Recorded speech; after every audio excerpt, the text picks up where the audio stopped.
Holcomb, Kansas, a flat, wind-blown town where nothing ever happened, until November 14th, 1959. Herbert Clutter was the model of success in post-war America, a self-made farmer, church leader, and father of four. He ran River Valley Farm with military precision. His wife Bonnie was gentle but fragile, often confined to her room by depression. Their teenage children, Nancy and Kenyon, were bright, kind, and adored.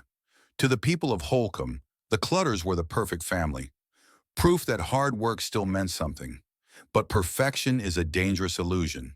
And that November night, it was about to be shattered by two men who didn't belong anywhere. Richard Dick Hickock and Perry Smith met behind bars. Dick was slick and manipulative, a con man with a grin that hid rot. Perry was quieter, shorter, and deeply damaged, with a childlike imagination twisted by years of abuse and failure. Together, they fed each other's fantasies.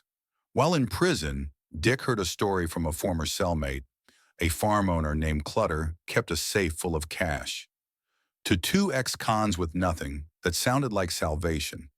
When they were released, they tracked the man down through scraps of rumor and a half-remembered address. The plan was simple: drive to Kansas, break in, take the money, and disappear to Mexico. They thought it would be easy. They were wrong. The Clutter family spent their final day like any other. Herb inspected the farm. Nancy baked a pie and helped a neighbor with sewing. Kenyon worked in his basement workshop.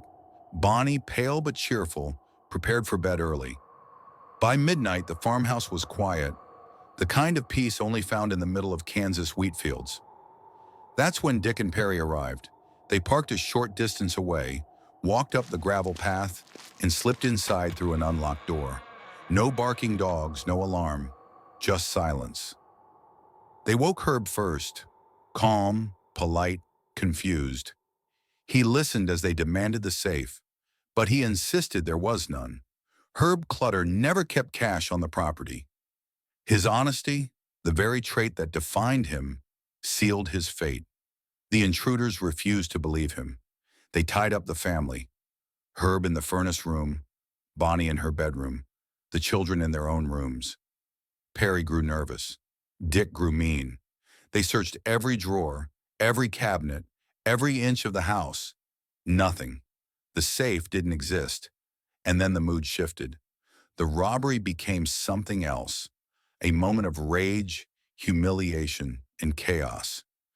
Perry later claimed he couldn't stand the sound of Herb praying. He said it made him snap. He slashed the man's throat, then shot him point blank. Upstairs, Nancy sobbed in her bed.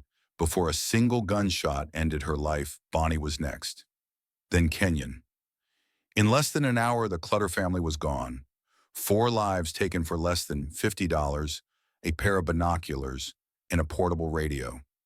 The two men wiped their hands, left the house, and vanished into the night.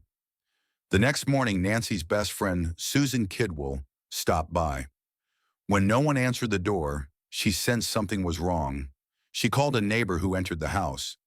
What they found would scar Holcomb forever. Herb Clutter lay on a mattress in the basement, his throat cut, head blown apart by a shotgun.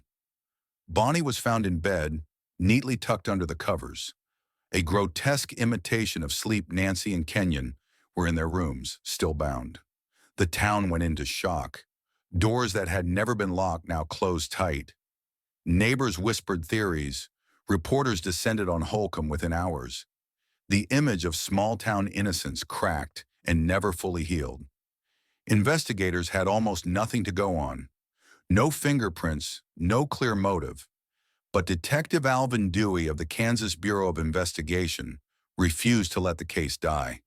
He followed faint trails, a boot print here, a stray receipt there.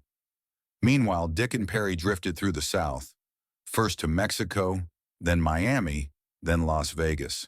They lived like ghosts, burning through stolen checks and cheap liquor, pretending their crime didn't exist. But guilt and stupidity leave footprints. A stolen pair of binoculars and a bloody boot print eventually tied them to the scene. On December 30th, 1959, they were arrested in Las Vegas. The confessions came slowly. Dick blamed Perry. Perry blamed Dick. Under the fluorescent lights of an interrogation room, Perry spoke softly, almost tenderly, about what he'd done. "I thought Mr. Clutter was a very nice gentleman," he said. Then after a pause that chilled every man in the room, "right up to the moment I cut his throat." No anger, no emotion. Just a man retelling a nightmare as if it were nothing.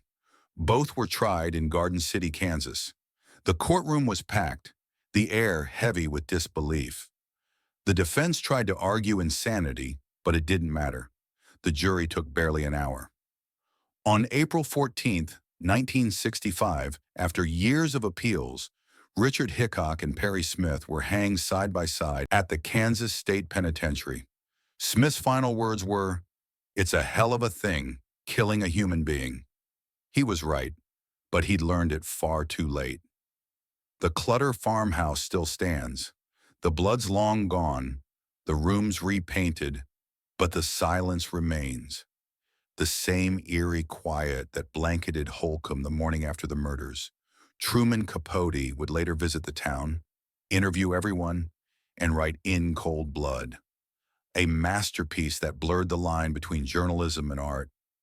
His book made the Clutter case immortal, but it also raised a darker question. Why do we keep looking at monsters once they've been caged? Maybe because stories like this remind us that evil doesn't come from shadows or strangers, it comes from ordinary men. Men who laugh, dream, and drive down long country roads thinking about easy money. The Clutter murders were not just a crime, they were a rupture, a moment when America's spotless surface split open to show the ugliness underneath. In the end, there was no grand meaning, no twisted genius behind the act. Just two broken men who destroyed a family because they believed a rumor. For $50, they killed the American dream. And Kansas never forgot the sound of that silence.